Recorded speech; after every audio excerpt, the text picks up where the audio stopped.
అచ్చులతో సంపూర్ణ రామాయణం చెప్పబోతున్నాను. ఆ అయోధ్యకు రాజు దశరథ మహారాజు.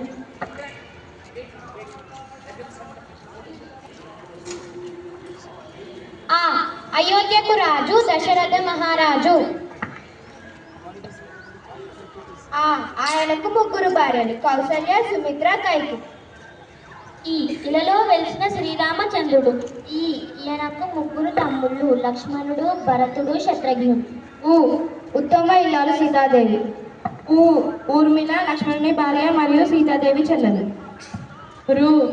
ఋషులు వశిష్ఠ, విశ్వామిత్రులు, గురువులు. ఎన్నడూ రాముడు తండ్రి మాట చెవదాటలేడు. 14 ఏళ్ళు వనవాసం చేశాడు. ఐకమత్యంతో వానర మైత్రి చేశాడు. ఒక్క బాణంతో వాళ్ళని చంపాడు.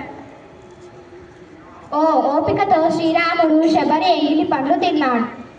ఔదర్యంతో అహల్యకు శాప విమోచనం చేశాడు. అందరితో కలిసి వారధిని నిర్మించాడు.